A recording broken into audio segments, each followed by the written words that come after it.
ہوتا ہے صلاح الدین ایوبی،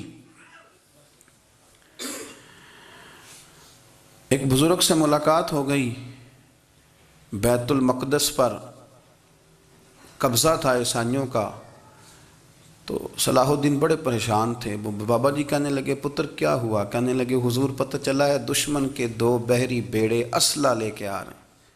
قرآن مجید فرقان حمید میں اللہ تبارک و تعالیٰ نے فرمایا ہے اپنے بندوں کو اپنی عبادت کی طرف توجہ دلائی، اپنے بندوں کے دلوں میں عبادت کا شوق، ذوق اور نظریہ پیدا فرمایا ہے۔ فرمایا یا ایھا الناس اعبدوا ربکم الذی خلقکم، اے ایمان والو، اے لوگو،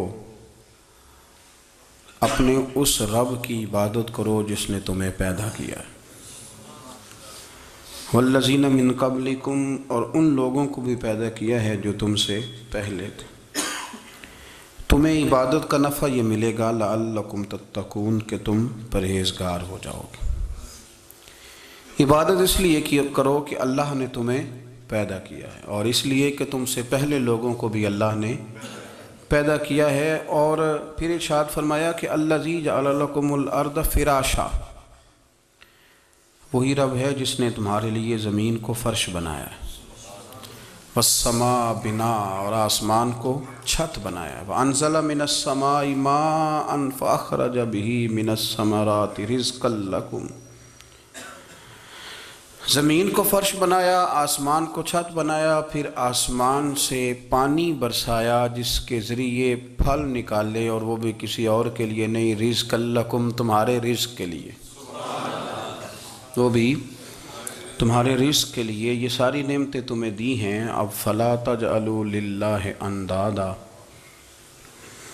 اب تم اللہ کے ساتھ کسی کو شریک نہ بناؤ، وانتم تعلمون، اور تم جانتے بھی ہو، تمہیں خبر بھی، تمہیں پتہ ہے کہ عبادت اللہ کی کرنی چاہیے، تمہیں پتہ ہے کہ نماز پڑھنی چاہیے، تم جانتے ہو کہ نوافل ادا کرنے چاہیے، تمہیں پتہ ہے کہ سجدے آنکھیں بند کر کے جھوٹ کی زندگی جی کے، اپنے ساتھ بددیانتی کر کے، دھوکہ دے کے، اپنے آپ کو دائیں بائیں، اپنے آپ کو کہیں مصروف رکھ کے کچھ وقت ضائع تو کر لیتے ہو، پر تمہیں پتہ تو ہے نا کہ عبادت اللہ کی کرنی، تمہیں اس کی خبر ہے۔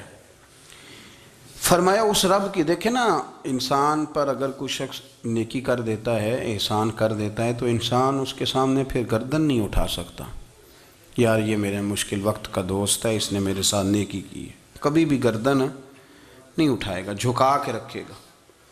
تو اگر عام کوئی نیکی کر دے تو اس کے سامنے انسان کبھی گردن نہیں اٹھاتا، تو جو رب ساری نعمتیں عطا فرمائے، جو کہے کہ تیری تخلیق میں نے کی، تجھ سے پہلوں کو بھی پیدا میں نے کیا، تیرے لیے زمین کا بچھونا بھی میں نے بچھایا، آسمان کی چھت بھی میں نے لگائی، تیرے لیے زمین سے ساری اناج کو، پھل کو، کھیتیوں کو نکالا بھی تیرے لیے، اب تو اس طرح کر کہ تو میری عبادت کر، تو میری بارگاہ میں جھک جا۔ بہت سارے نشے لوگوں کو لگے ہوئے ہوتے ہیں، ہر آدمی کوئی نہ کوئی نشہ کرتا ہے، کوئی دولت کا کرتا ہے، کوئی شہرت کا کرتا ہے، کوئی اپنی تعریف کا نشہ کرتا ہے، 2-4 لوگوں سے تعریف سن کے مطمئن ہو جاتا ہے۔ ناراض تو نہیں ہو گیا اس جملے سے آپ؟ کرتے ہیں لوگ دولت کا نشہ بھی، یہ جب نقصان ہوتا ہے تو بندے بیمار نہیں ہو جاتے، پیسے ڈوب جاتے ہیں تو لوگ بیمار نہیں ہو جاتے، تو اس کا مطلب یہ ہوتا ہے کہ نشہ ٹوٹ گیا ہے۔ اب بہک ہوئے ہیں نا تھوڑے سے تو کانپتے ہیں، تڑپتے ہیں، پریشان، نشہ ہی اسی طرح ہی کرتا ہے نا، نہیں ملتا تو پریشان ہوتا ہے۔ یہ سارے نشے ہیں، مختلف قسم کا نشہ۔ ہم مانتے نہیں اس بات کو، تسلیم نہیں کرتے، کیونکہ تسلیم کرنا بڑا مشکل کام ہے، اس کے لیے تو بڑی ساری چیزیں جو ہیں وہ دبوچ کے اور بڑی سارے رستے پھلانگ کے آنا پڑتا ہے، تو بڑا مشکل ہے ماننا، ورنہ کرتے ہیں ہم، ہمارا مزاج ہے۔ یہ گھومنے پھرنے کا، دنیا دیکھنے کا بھی ایک نشہ ہے، یہ بہت ساری باتیں کرنے کا بھی ایک نشہ ہے، گپ شپ کا بھی ایک نشہ ہے۔ 2-4 لوگوں کی جب تک پگڑیاں نہ کھول لیں، بعض لوگوں کو نیند نہیں آتی، یہ غیبت کا، چغلی کا، بددیانتی کا، یہ بھی ایک نشہ ہے۔ اس پر ملا رومی رحمۃ اللہ نے بڑا کلام لکھا ہے، وہ کہتے ہیں مانگ کے کھانے کا بھی نشہ ہے، مانگ کے کھانے کا بھی نشہ ہے۔ وہ کہتے ہیں کہ ایک بھیک مانگنے والی خاتون تھی، تو بادشاہ کے پاس بھیک مانگنے آئی، تو بادشاہ کو پسند آ گئی، اس نے شادی کر لی۔ اب اس کو عادت تھی بھیک مانگ کے کھانے کی، تو وہ کنیزوں سے کہا کرتی تھی کہ فٹافٹ نہ روٹی لے کے آیا کرو، میں 2-3 دفعہ مانگوں تو پھر لایا کرو، کیونکہ ایک نشہ ہے نا، تو میں مانگوں 2-4 دفعہ تو پھر۔ تو انسان بہت سارے نشے کرتا ہے، یہ مانتا نہیں، یہ موبائل، یہ فیس بک، یہ سارے نشے ہی ہیں۔ اپنی فوٹو لگا لینا، سارا دن اسی کو دیکھتے رہنا۔ اور بڑے بڑے سیانے بندے جو وزادار ہیں، بڑے وزادار لوگ ہیں، لیکن وہ بھی سنجیدگی کے قائل نہیں، اس طرح کے نشوں کا شکار ہیں۔ یہ سارے نشے ہیں جو ہم نے پال لیے۔ ہمارے صوفیاء، ہمارے بزرگ فرماتے ہیں کہ تم اس طرح کرو، اگر سارے نشوں سے بچنا چاہتے ہو تو سجدے کا نشہ شروع کرو، سجدے کا نشہ شروع کرو۔ یہ نا اقبال کہتے ہیں، عطار ہو، رومی ہو، رازی، آپ بات کو سمجھیں، عطار ہو، رومی ہو، رازی ہو، غزالی ہو، کچھ ہاتھ نہیں آتا بے آہ سحر گاہی۔ کہتے ہیں بہت بڑا صوفی ہو جیسے فرید الدین عطار تھے، بہت بڑا تصوف کا امام ہو جیسے امام غزالی تھے، بہت بڑا تفسیر کا استاد ہو جیسے امام رازی ہو، عطار ہو، رومی ہو، رازی ہو، غزالی ہو، پر کچھ ہاتھ نہیں آتا بے آہ سحر گاہی۔ اگر سویرے اٹھ کے روتا نہیں نا اللہ کی بارگاہ میں، اگر تہجد نہیں نہ پڑھتا، تو کچھ ہاتھ نہیں آتا بے آہ سحر گاہی، پھر اس کو کوئی چیز نصیب۔ میری بات کی سمجھ آ رہی ہے آپ حضرات؟ جب تک آپ سویرے نہیں اٹھتے، آپ اللہ اللہ نہیں کرتے، آپ کو نوافل کا چسکا نہیں، عبادت کا مزہ نہیں، فرمایا میری عبادت کرو، یہ شوق پیدا کرو، میں نے تمہیں پیدا کیا ہے۔ ہم لوگوں کے نشے، مختلف نشے، بڑا عجیب رنگ ہے۔ محفل کی صدارت کرنے والے بڑے پیر صاحب، بڑے القابات، بیچ میں سے بندہ تلاش کرنے سے بھی نہیں مل رہا، اتنے بڑے لقب ہیں اس کے، لیکن وہ سج سنور کے 2.5 گھنٹے بیٹھا رہا محفل میں، اور نماز کا وقت آیا تو اس نے مختصر سی پڑھی، وہ نکل گیا، وہ ہلکے سے سجدے کیے۔ اتنا بڑا عشق رسول، نعت کا، ہو کیا بات ہے، اور عشق رسول کا بہت بڑا پیغامبر، بہت بڑا مبلغ، اور بیچارہ سمجھ ہی نہیں سکا کہ اللہ کے رسول نے فرمایا تو نماز پڑھ میری آنکھیں ٹھنڈی ہو جائیں گی۔ تو یہ نشے کے عادی تو ہیں پر حقیقت کے قائل نہیں ہیں۔ یہ بس ٹھیک ہے، خوابوں کی دنیا میں لوگ زندہ ہیں، پر جن کو یہ جو نشہ تھا نا عبادت کا، یہ میرے رسول پاک کی چاہت ہے، یہ میرے نبی کریم علیہ السلام کی۔ آپ دیکھیں نا حضور مہینوں جا کے غار حرا میں بیٹھتے تھے، کیا وہاں تبلیغ کرتے تھے؟ کوئی کتاب لکھتے تھے؟ رسول کریم علیہ السلام مہینہ رہتے غار حرا میں، کوئی نہ مجھے دیکھے، کوئی نہ مجھے ملے، حضور یہاں کیا ہے؟ فرمایا میں اپنے رب کی عبادت کروں گا۔ نبی کریم علیہ السلام نے سجدوں کے ساتھ پتھروں اور پہاڑوں کو آباد کر دیا، سجدوں کے ساتھ۔ آپ کا سجدہ آپ کو بہت ساری چیزوں سے چھڑا لیتا ہے، یہ بہت ساری جگہوں سے جھکنے سے بچا لیتا ہے۔ صوفیاء، اولیاء یہ کیا کرتے تھے؟ یہ سجدے کا ذوق ہی تو پیدا کرتے تھے، سجدے کا ذوق۔ شاہ عبدالعزیز دباغ رحمۃ اللہ تعالی علیہ اپنے مریدوں سے فرمایا کرتے تھے کہ اگر تم پکے نمازی بن جاؤ نا، تہجد گزار ہو جاؤ، تو میرے پاس آنا جانا چھوڑ دینا۔ عرض کی حضور کیوں؟ فرمایا میں تمہارے اور رب رسول کے رستے میں رکاوٹ نہیں بننا چاہتا، اور میرا مقصود ہے تمہیں وہاں تک پہنچانا، جب پہنچ گئے تو پھر میری ضرورت ختم ہو گئی۔ ہاں کبھی وسوسہ آئے، شک پیدا ہو، تکلیف ہو تو آنا، ورنہ میں نہیں چاہتا کہ میں رکاوٹ بنا رہوں۔ تم اللہ اللہ کرو، اس مالک کو راضی کرو۔ میرے رسول پاک علیہ وسلم نے فرمایا بندہ اللہ کے سب سے قریب اس وقت ہوتا ہے جب وہ سجدے کی حالت میں ہوتا ہے۔ کس کے قریب ہوتا ہے؟ اللہ کے سب سے قریب ہوتا ہے، وہ بڑا نیڑے ہے رب کے، بڑا قریب ہے، اس لیے کہ وہ حالت سجدہ میں، وہ جب سجدے کرتا ہے نا اس کی بارگاہ میں جب جھک جاتا ہے۔ آپ ذرا سجدے کی کیفیت دیکھیں نا، زبان بھی یہاں ہے، آنکھ بھی، یہاں ہے کان بھی، عقل بھی ساری، اس نے سارا کچھ رکھ دیا سجدے میں۔ آپ وہ کبھی پیچھے جائیں تو دیہاتوں میں کہا جاتا تھا ناک سے نکیریں نکالو، بہت بڑی سزا ہوتی تھی نا، ناک سے نکیریں نکالو، بڑی سزا ہوتی تھی۔ تو اس نے کہا مالک مجھے کسی نے کہا نہیں، پر دیکھنا میں نے رکھ دی ساری عقل سجدے میں، اور رکھ کے کہا کیا سبحان ربی یا اللہ، اللہ میں پست ہوں تو اعلیٰ ہے، اللہ تو میرا رب ہے اور تو سب سے اعلیٰ اتنا۔ اور فرمایا جب یہ اس کیفیت میں ہوتا ہے تو پھر یہ اپنے رب کے قریب ہوتا ہے۔ کثرت عبادت، نوافل۔ ہمارے ہاں عمرے کی قرآن اندازی محفلوں پہ ہونے لگ گئی ہے، حالانکہ حدیث سے ثابت نہیں۔ میں دوستوں سے کہتا ہوں جائز ہے، کرنی چاہیے، عمرے کی قرآن اندازی جائز ہے، پر کسی حدیث میں نہیں آئی کہ قرآن اندازی کرو عمرہ کرو۔ حدیث میں قرآن اندازی یہ آئی ہے کہ نبی پاک علیہ السلام نے فرمایا تمہیں پتہ چل جائے نا پہلی صف کا ثواب کتنا ہے، تم قرآن اندازی کرو۔ عمرے کی قرآن اندازی کا تو پوسٹر چھپتا ہے، تو یہ والی قرآن اندازی کب ہونی ہے؟ ہونی چاہیے کہ نہیں؟ حضور نے فرمایا تمہیں پتہ چلے کہ اس کا ثواب کتنا تو تم قرآن اندازی کرو، تم قرآن ڈالو۔ جب آپ نماز پڑھ رہے ہوتے ہیں، جب آپ کا مصلی آباد ہوتا ہے، صلاح الدین ایوبی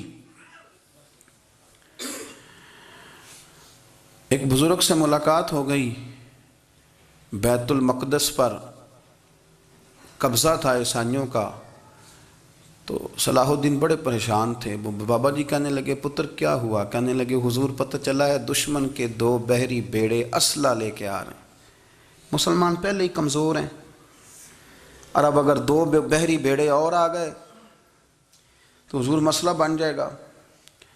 تو میں پریشان ہوں کہ کس طرح یہ کم مسئلے والی ہماری فوج ہے کیسے مقابلہ کرے گی۔ تو بابا جی کہنے لگے پتر اس طرح کرنا، آج رات تو بھی دعا کرنا اور میں بھی کروں گا، تو بھی دعا کرنا، آپ ناراض نہ ہونا، ہم تو پیروں والے ہیں، ہم تو پیروں کے نوکر غلام ہیں، ہمارا تو گزارا ہی نہیں، ہمیں تو ملتا ہے سارا کچھ وہاں سے۔ پر میرا سوال یہ ہے کہ تعویذ لینے جاتے ہو نفل کیوں نہیں پڑھتے؟ رات اللہ اللہ کیوں نہیں کرتے؟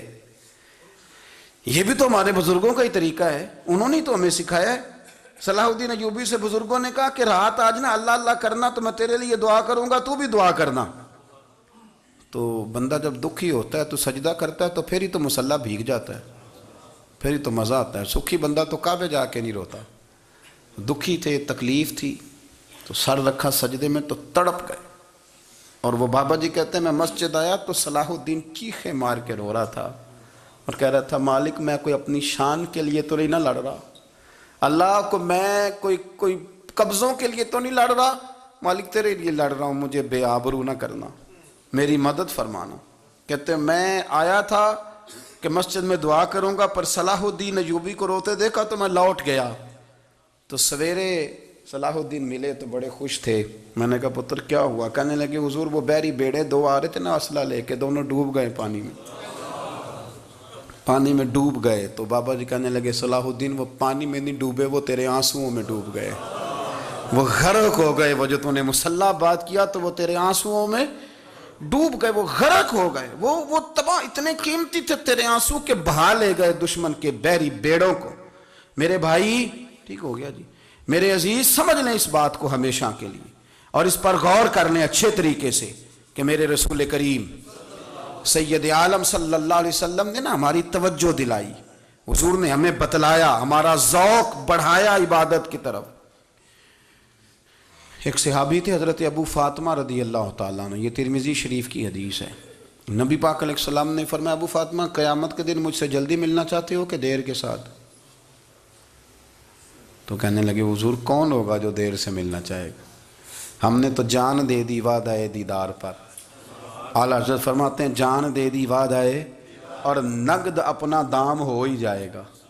مجھے لگتا ہے کہ یہ سودا نقد و نقد ہو جانا ہے، چونکہ ہم نے جان دے دی وعدہ دیدار پر۔ آپ نے وعدہ کیا تھا کہ مریں گے تو پھر زیارت ہوگی، تو مر گئے ہم زیارت کی خاطر۔ جان دے دی وعدہ دیدار پر تو نقد اپنا دام ہو ہی جائے گا۔ اے رضا ہر کام کا ایک وقت ہے، دل کو بھی آرام ہو ہی جائے گا۔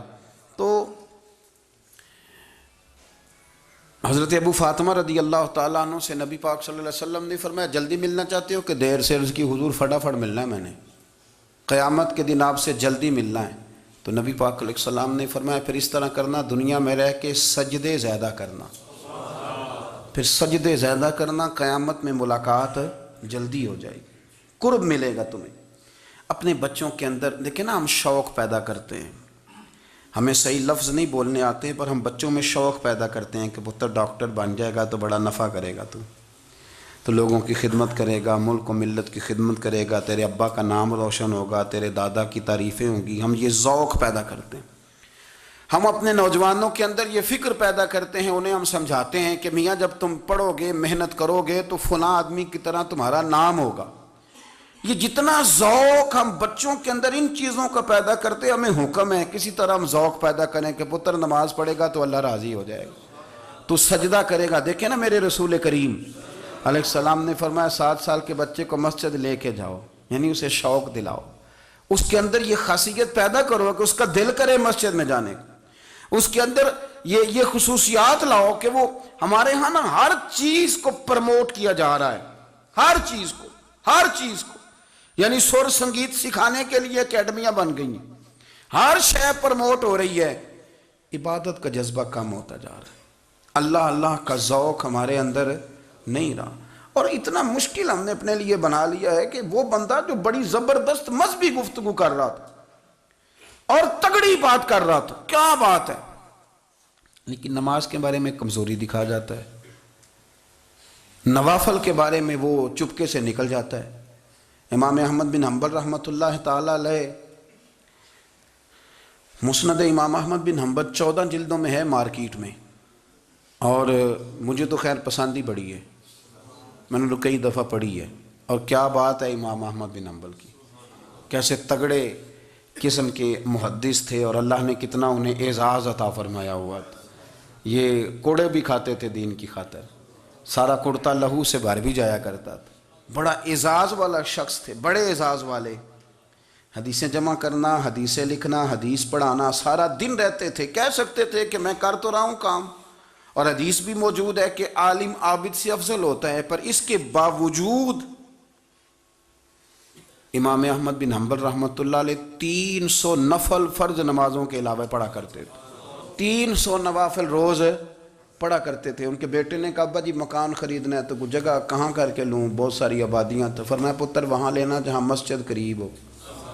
میرے رسول کریم سید عالم صلی اللہ علیہ وسلم اتنا پسند کرتے مسجد کو، اتنا پسند کرتے نماز کو، کہ رسول کریم صلی اللہ علیہ وسلم تہجد کی نماز بھی پڑھتے، پھر حضور فجر کی نماز بھی پڑھتے، نبی پاک وتر کو الگ کر کے پڑھتے، عشاء کے ساتھ نہیں پڑھتے۔ یہ تو ہم اس لیے اجازت دی ہمارے بزرگوں نے کہ بعد میں اٹھے گا کون علیحدہ وتر پڑھنے کے لیے، عشاء کے ساتھ پڑھ لے، وتر پڑھتے، تہجد پڑھتے، فجر پڑھتے، اشراق پڑھتے، چاشت پڑھتے، پھر مغرب کی نماز کے بعد 6 رکعت اوابین پڑھتے، پھر رات کو صلاۃ اللیل پڑھتے۔ سیدہ عائشہ صدیقہ کہتی ہیں زمانہ سو جاتا اور میرے رسول مصلی بچھا کے کھڑے ہو جاتے، او یار کھیتی باڑی کر کے نہیں، محنت مزدوری کر کے نہیں، جناب عائشہ کہتی ہیں میں یہ بھی دیکھتی کہ حضور ایک آیت شروع کرتے تو ساری رات اسی کو پڑھتے، اور میری نظر جاتی تو قدم مبارک پہ ورم آ جاتا، یار نماز پڑھ پڑھ کے اتنی مشقت کر کے، اتنی جد و جہد کر کے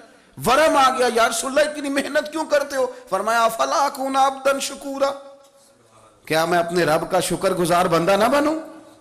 صحابہ کا ذوق عبادتوں کا، ریاضتوں کا، تلاوتوں کا، طبیعت ان کی، وہ ایک دوسرے کو، حضرت مولا علی شیر خدا کرم اللہ تعالی وجہہ الکریم کے زمانے میں روم کے بادشاہ نے کہا یار یہ مسلمانوں کا پتہ تو کرو، یہ آخر کیوں اتنے زیادہ مجاہد ہیں؟ اس زمانے میں جاسوس بھیجنے کا مزاج تھا، اب تو جاسوس پکڑا جاتا ہے، اب تو جاسوس اور جاسوسی کا شوق ویسے آج بھی ہے۔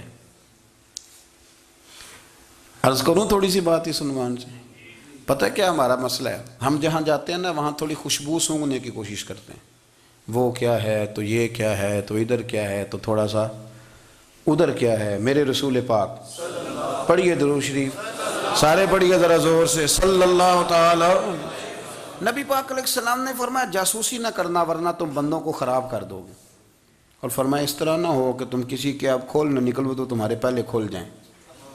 یہ جو ذوق ہے نا یہ ختم کریں، چھوڑیں، مطلب آپ کس چکر میں پڑے ہوئے ہیں؟ اتنی زیادہ توجہ کرنے کی کیا ضرورت ہے؟ اپنے کام سے کام رکھیں، اس میں بندہ تھوڑا سا نا آسان رہتا ہے۔ یہ جو بہت زیادہ ٹٹولنے والے لوگ ہوتے ہیں نا، وہ بیچارے پھر عمر ٹٹولتے ہی گزار دیتے ہیں، اس لیے کہ مزاج ہی بہت پکا ہے، بوری کا منہ کھول کے اندر تک ہاتھ ڈالنا، تو پھر کئی دفعہ سامنے سے بچھو بھی لڑ جاتا ہے، خرابی ہوتی ہے۔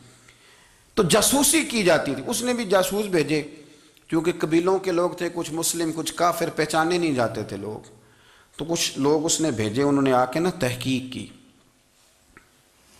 ریسرچ کری کہ آخر ماجرا کیا ہے۔ تو واپس جا کے انہوں نے رپورٹ دی نا روم کے بادشاہ کو، اس رپورٹ کا ایک جملہ بڑا شاندار ہے، وہ کہنے لگا بادشاہ ہمیں مسلمانوں کی کوئی سمجھ نہیں آئی، ہمیں کوئی سمجھ نہیں آئی۔ انہوں نے کہا کیوں نہیں سمجھ آئی؟ کہنے لگے یار عجیب بندے ہیں، جب رات مصلے پہ بیٹھتے ہیں تو یوں لگتا ہے ان کا دنیا سے رشتہ ہی کوئی نہیں، کوئی کسی کو نہیں جانتا، کوئی اپنے دکھ سنا کے رو رہا ہے، کوئی اپنی بات کر کے رو رہا ہے، لگتا ہے کہ ان کا کوئی رشتہ ہے ہی نہیں جب مصلے پہ بیٹھتے ہیں۔ اور فرمایا جب سویرے یہ جہاد کرنے نکلتے ہیں تو لگتا ہے ان سے زیادہ دلیر ہی کوئی نہیں۔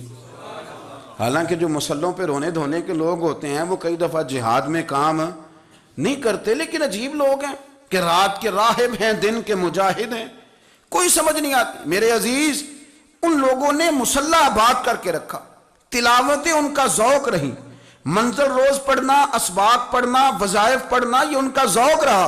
اعلیٰ حضرت بریلوی رحمت اللہ نے ایک 1000 کتاب لکھی ہے، لیکن الوظیفۃ الکریمہ کے نام سے جو وہ صبح و شام وظائف پڑھتے تھے وہ الگ انہوں نے ان کو بیان کیا، پابندی کے ساتھ اپنی اللہ اللہ کرتے تھے۔ شیخ شہاب الدین سہروردی رحمت اللہ علیہ، اس پر ایک بندے نے اعتراض کیا، اس نے کہا جی آپ کس قسم کے صوفی ہیں، مرید بیٹھے ہیں اور آپ وہاں نفل پڑھ رہے ہیں؟ یہ بھی بڑا مسئلہ ہوتا ہے نا، جو بندہ ملنے آتا ہے وہ اپنے ٹائم کے حساب سے آتا ہے، اور پھر اس کا یہ بھی خیال ہوتا ہے کہ پیر صاحب جو ہیں وہ چونکہ درویش ہیں تو نہ انہیں روٹی کھانی چاہیے نہ سونا چاہیے، چونکہ وہ درویش ہیں، اور ہم چونکہ درویشوں کے ماننے والے ہیں لہذا ہمارا یہ طریقہ ہونا چاہیے کہ جیسے ہم کہیں درویش ویسے ہی کر جائے۔ حالانکہ جس کو آپ درویش کہیں گے آپ اس کی مانیں گے، آپ منوائیں گے نہیں، تو ہمارا مزاج ہوتا ہے۔ شیخ شہاب الدین پر لوگوں نے اعتراض کی، حضور لوگ ملنے آئے ہیں، زیارت کرنے آئے ہیں، یہ بندے دعا کرانے آئے ہیں، اللہ اللہ کرانے آئے اور آپ نفل پڑھ رہے ہیں، کیا جملہ ہے، کیا حسن ہے، کیا خوبصورتی ہے۔ فرمانے لگے رب رسول سے مانگنے کے لیے مصلی بچھایا ہے، اگر وہاں سے مانگوں گا نہیں تو تمہیں دوں گا کیا؟ پہلے مجھے کچھ لے تو لینے دو، اگر میرے پلے کچھ ہے ہوگی تو آگے دوں گا نا، تو میں مانگنے گیا تھا کہ یا اللہ دے تیرے بندے لینے آئے، دے تو میں کچھ لوں گا تو آگے دوں گا نا۔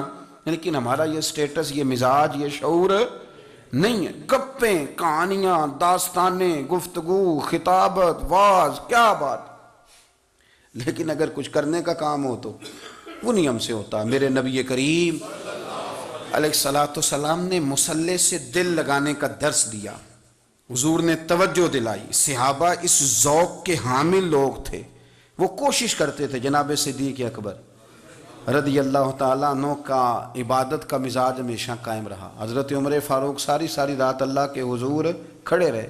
حضرت عثمان غنی رضی اللہ تعالیٰ عنہ عشاء کی نماز پڑھ کے 2 رکعتوں کی نیت باندھتے تھے، 15 سپارے پہلی رکعت میں پڑھ دیتے تھے اور 15 سپارے قرآن مجید کے دوسری رکعت میں پڑھ دیتے تھے۔ آپ نے نا حضرت عمر فاروق کے وصال کے بعد ان کی ایک بیوہ سے نکاح کیا، حضرت عثمان غنی نے نکاح کیا۔ وہ خاتون آپ کے نکاح میں آئیں تو عرض کرنے لگیں امیر المومنین میرے لیے اعزاز تو بہت ہے کہ میں امیر المومنین کی بیوہ تھی تو امیر المومنین کی منکوحہ ہو گئی ہوں، لیکن حضور نہ تو میں جوان ہوں کہ میرے اندر رغبت ہوتی اور نہ میں اب اس قابل ہوں کہ کوئی خدمت کر سکوں، میرے ساتھ نکاح کی وجہ کیا بنی؟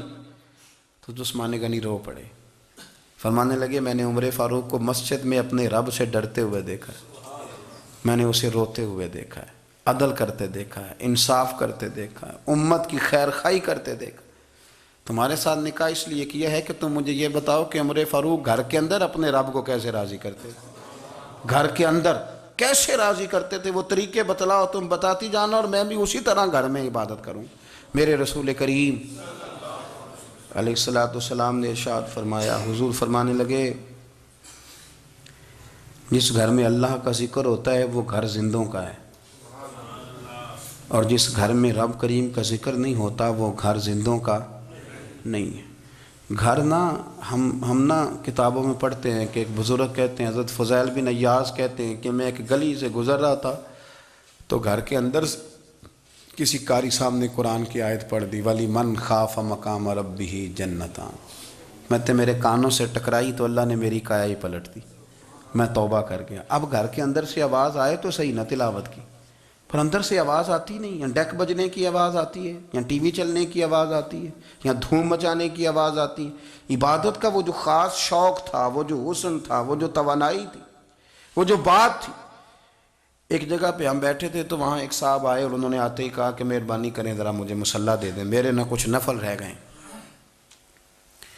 تو میں نے وضو کر لیا تو کوئی مصلی مل جائے، مصلی انہیں دے دیا گیا، وہ مصلی لے کے چلے گئے تو پیچھے ایک صاحب نے تبصرہ کیا، کہنے نے کتنا ریاکار بندہ ہے، لوگوں کو دکھا رہا ہے کہ میں نفل پڑھتا ہوں، ہے کوئی بات کرنے والی؟ میں نے اسے کہا تو مہربانی کرنا، اس طرح کی ریاکاری تو بھی کر، پکڑ مصلی اور جا تو بھی تھوڑی ریاکاری کر کے آ، اٹھ ذرا، شکر کر کوئی یہ ریاکار بھی ملا ہے، کوئی نفل پڑھ کے ریاکاری کر رہا ہے۔ اللہ کا میں کہتا ہوں کو پڑھے تو صحیح نہ، یہ کوئی دور ہے نفل پڑھنے کا؟ اس میں تو لوگوں کا مزاج ہی نہیں، طبیعت ہی نہیں۔ میں نے کہا چل مہربانی کر یہ لے مصلی اور تو بھی جا تھوڑی سی یا کر یا ریاکاری کرو تو صحیح نا، مزاج ہی نہیں، ذوق۔ جمعے کی نماز پڑھ کے یوں دنیا بھاگتی ہے، او ہو پتہ نہیں کون سی پیچھے آگ تھی جو بجھائی جائے گی، اور آج تک لوگ مسئلہ پوچھ رہے ہیں کہ جمعے کی بعد والی سنتیں کتنی ہوتی ہیں۔ میں نے کہا کتنے سال ہو گئے جمعہ پڑھتے، کتنے سال ہو گئے، ابھی تک سنتوں کا نہیں پتہ، ابھی تک نہیں علم کے پہلے کتنی رکھتے ہیں اور بعد میں کتنی رکھتے ہیں۔ فجر کی سنتیں کب پڑھنی چاہیے؟ سنو فجر کی سنتوں کے بارے میں۔ میرے رسول کریم سید عالم صلی اللہ تعالیٰ علیہ وسلم سے ایک صحابی نے پوچھا تھا، حضور میری فجر کی سنتیں رہ گئیں یا رہ جاتی ہیں تو حکم کیا ہے؟ کیا انداز ہے حضور کا؟ بخاری مسلم کے لفظ سنو، حضور سید عالم صلی اللہ علیہ وسلم فرمانے لگے، اس نے کیا پوچھا تھا؟ حضور جواب کیا دیتے ہیں؟ فرمایا فجر کی سنتیں کبھی نہ چھوڑنا، فجر کی پہلی 2 سنتیں کبھی نہ چھوڑنا۔ یا رسول اللہ صلی اللہ تعالیٰ علیہ وسلم میری رہ گئی ہیں، رہ جاتی ہیں۔ فرمایا فجر کی 2 سنتیں نہ چھوڑنا، فرمایا فجر کی پہلی 2 سنتیں مجھے دنیا اور دنیا کے اندر جو کچھ ہے وہ سب سے زیادہ پیاری ہے۔ فجر کی 2 سنتیں دنیا اور دنیا میں جو کچھ ہے مجھے وہ سب سے زیادہ پیاری ہیں، اس لیے فجر کی سنتیں نہ چھوڑنا۔ اپنا ذوق، اپنی طبیعت، ہم نے نا ذوق غلط بنا لیا ہے۔ اگر 20 بندے کہہ بھی دیں گے تو نے بڑی شاندار تلاوت کیا تو کیا اس سے بنے گا؟ 100 بندہ کہہ بھی دے تیری کیا بات ہے، کیا بات ہے نعت خاں کی، کیا بات ہے علامہ صاحب کی، پیر صاحب کی، پیر مہر علی شاہ صاحب رحمۃ اللہ علیہ۔ آپ تشریف فرما تھے تو آپ کے ایک ہی بیٹے بابو جی جن کو کہا جاتا ہے، جس دن صاحبزادے پیدا ہوئے تو خادم نہ وہاں سے نکلا۔ ان لوگوں کے شوق اور طرح کے تھے نا، تو ان کی توجہ بھی اپنے شوق کی طرف رہتی۔ تو خادم نکلا اندر سے، پیر صاحب مبارک ہو، پیر صاحب مبارک ہو، پیر صاحب مبارک ہو، پیر صاحب مبارک ہو، شور کر رہا ہے۔ تو پیر صاحب کو وجد ہو گیا، اللہ اکبر اللہ اکبر اللہ، او کیا ہوا، کس بات کی مبارک دے رہے ہو؟ عرض کی حضور اللہ نے بیٹا دیا ہے۔ تو آپ فرمانے لگے اچھا حضور آپ کیا ہوا، آپ تو پریشان ہو گئے۔ فرمانے لگے جب تو نے 3 دفعہ کہا نا مہر علی کو مبارک ہو، تو میں سمجھا تھا شاید تجھے کسی نے بتا دیا ہے کہ مہر علی سے اللہ راضی ہو گیا۔ میں سمجھا تھا کہ شاید تو یہ خبر لے کے آیا ہے کہ کسی نے بتایا ہے کہ مجھے آج خبر ملی ہے کہ مہر علی سے رب اچھا پتر ہوا ہے، الحمدللہ اللہ کا شکر ہے، پر میرے لیے مبارک کا دن وہ ہوگا جب میرا رب کہے گا کہ میں مہر علی سے راضی ہوں، میرے محبوب کہیں گے کہ میں مہر علی سے۔ آپ بات کو سمجھیں، شوق ہی کسی اور طرف تھا، دل ہی کہیں اور لگا ہوا تھا، طبیعت ہی کہیں اور مائل تھی۔ کوئی وظیفہ پوچھتے تھے تو پڑھتے تھے وہ لوگ، کچھ اللہ اللہ انہیں بتائی جاتی تھی تو کرنے کا ذوق رکھتے تھے، طبیعت تھی، قائل تھے۔ حضرت ربیع کہتے ہیں میں بڑی دور سے سفر کر کے گیا حضرت اویس کرنی سے ملنے، بڑی دور سے، اور جب میں پہنچا تو فجر کا وقت تھا، تو حضرت اویس کرنی کو میں نے پا لیا، تو وہ نماز پڑھ کے نا قرآن شریف لے کے بیٹھ گئے۔ فرماتے ہیں اشراق چاشت کا وقت ہوا تو نفلوں کی نیت باندھ لی۔ محدث ابن الجوزی نے لکھا ہے، فرماتے ہیں پھر جب زوال کا وقت ہوا تو مسجد میں جھاڑو دینے لگ گئے۔ زور کی نماز پڑھ کے تو عصر کی تیاری تک وہ مسجد میں بیٹھے رہے۔ اور میرے نبی پاک علیہ السلام نے فرمایا جو نماز کے انتظار میں بیٹھا ہو وہ نماز ہی میں ہے، وہ نماز ہی میں ہے۔ فرمایا میری دنیا، میری امت کی جو رہبانیت ہے نا وہ اتنی ہے کہ نماز کا انتظار کرے، اذان کے بعد نماز کا یہ راہب ہیں، یہ اس وقت چھوڑ کے بیٹھے ہیں سارا کچھ۔ فرماتے ہیں عصر تک انہوں نے اللہ اللہ کی، پھر مغرب تک کی، عشاء کی نماز ہوئی تو نماز پڑھی تو وہ تھک گئے، اب مجھے وہ فارغ ہوں مصلی چھوڑے تو میں ملاقات کروں نا۔ یہ آپ حیران نہ ہوں کہ اتنی دیر بندہ کیسے اللہ اللہ کر، ہم نے کی نہیں نا اس لیے ہم پریشان ہیں۔ جو عادی ہوتے ہیں وہ کر بھی لیتے ہیں، وہ یہ کام، میری بات کی سمجھ آ رہی ہے؟ جب جاتے ہو کسی دفتر میں تو 8 گھنٹے کھڑے رہ لیتے ہو نا، مجبوری ہوتی ہے تو کھڑے رہا جا سکتا ہے۔ پاسپورٹ کے دفتر بولیے، امیگریشن کی لائنوں میں، اور میں نے تو امبیسیوں میں بندے 12 گھنٹے پہلے جا کے کھڑے دیکھیں، رہ لیتے ہیں کھڑے۔ تو اگر ان کاموں کے لیے رہا جاتا ہے تو اللہ رسول کے لیے بھی کھڑے رہا جا سکتا ہے۔ تو فرمانے لگے کہ جب عشاء کی نماز کے بعد آخر انسان تھے، تھک گئے، نیند کا غلبہ ہوا تو تھوڑی ایسے آنکھ بند ہوئی تو کھلی تو رونے لگے۔ حضرت ویسے کرنی، رو کے کہنے لگے مالک مجھے غافل تو نہ کر، ابھی میں نے کیا بھی کچھ نہیں، دن ختم ہو گیا، کوئی نفل نہیں، کوئی اللہ اللہ نہیں، اللہ مجھے غافل نہ کر، میری مدد فرما۔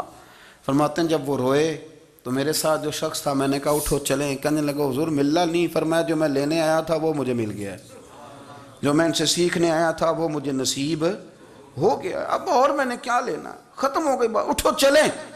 اللہ کے بندوں نے حضرت ربیہ بن کعب اسلمی رضی اللہ تعالیٰ عنہ فرماتے ہیں، کہتے ہیں جب بنو قریظہ اور بنو نذیر یہودیوں کے ساتھ حضور علیہ السلام نے جنگ کا اعلان فرمایا تو وہ دشمن ہو گئے، ہمیں خطرہ تھا کہ وہ رات کو کہیں محبوب کو تکلیف نہ دیں، تو کچھ لوگ نا تلواریں لے کے نبی پاک کے دروازے پہ پہرے داری کرتے تھے۔ گن مین رکھنا حرام نہیں، اگر کسی کو واقعی خطرہ ہو تو اس کے لیے سنت بھی ہے۔ حضرت علی المرتضیٰ تلوار لے کے حضور کے گھر کا پہرا دیتے تھے۔ حضرت ربیہ بن کعب اسلمی رضی اللہ تعالیٰ عنہ فرماتے ہیں کہ رات میری ڈیوٹی تھی کہ میں حضور کے گھر کا پہرا دوں گا، تو فرماتے ہیں میں باہر سن رہا تھا، ساری رات ہی میرے نبی پاک نے اللہ کی تسبیح پڑھی، ساری رات، کبھی تسبیح، کبھی تحلیل، کبھی تحمید، کبھی تکبیر، ساری رات۔ فرماتے ہیں ساری رات حضور پڑھتے رہے اور ساری رات ہی میں سنتا رہا، مجھے اونگ آ گئی، میری آنکھ لگ گئی، حضور ابھی پڑھ رہے تھے، میں تھک کے سو گیا، اور فرماتے ہیں جب میری آنکھ دوبارہ سے کھلی تو میرے کانوں میں پھر کوئی چیز گونجی تو میں نے کان لگایا تو میرے حبیب ابھی بھی اللہ کو یاد کر رہے، ساری رات حضور رب کی عبادت کرتے۔ اسی لیے تو کہا یا ایھا المزمل قم اللیل الا قلیلا، حبیب ساری رات تو نہ جاگا کا، تھوڑا آرام بھی کر لیے گا۔ میرے بھائی اپنا مصلی، اپنی عبادات، اپنے وظائف، اللہ اللہ جو آپ نے کسی سے سیکھی ہے اس کو کبھی کمزور نہ ہونے دیں۔ شجرہ شریف جو کسی بزرگ سے آپ لے لیتے ہیں تو کیا رسم ہے کوئی؟ اس پہ کچھ لکھا ہوتا ہے، وہ پڑھنے کے لیے دیا جاتا ہے، اس پہ لکھا ہوتا ہے کہ یہ اللہ اللہ آپ نے کرنی ہے۔ ساری زندگی کسی اسکول میں داخل ہو گئے اور وہاں جا کے آپ نصاب ہی نہ پڑھیں، کتاب ہی نہ کھولیں تو پاس ہو جائیں گے؟ وہ کہتے ہیں میں 20 سال جاتا رہا ملا کچھ نہیں، تو آپ نے لیا کیا ہے؟ ایک اتنی سی کتاب تھی، اس کو تو کھول کے آپ دیکھ نہیں سکے، اس کے وظائف تک تو رسائی نہ ہوئی، اس لیے کہ اللہ اللہ کرنا مشکل ہے اور تصویر کھنچانا یہ آسان کام ہے۔ تو جو آسان ہے اس طرف ہماری توجہ لگی رہتی ہے اور جو مشکل ہے اس طرف ہم ذوق پیدا نہیں کرتے۔ یا ایھا الناس اعبدوا ربکم الذی خلقکم والذین من قبلکم لعلکم تتقون، اے لوگوں اس رب کی عبادت کرو جس نے تمہیں پیدا کیا اور تم سے پہلوں کو پیدا کیا، اس لیے عبادت کرو کہ تم پرہیزگار ہو جاؤ گے۔ مالک سمجھنے کی توفیق عطا فرمائے۔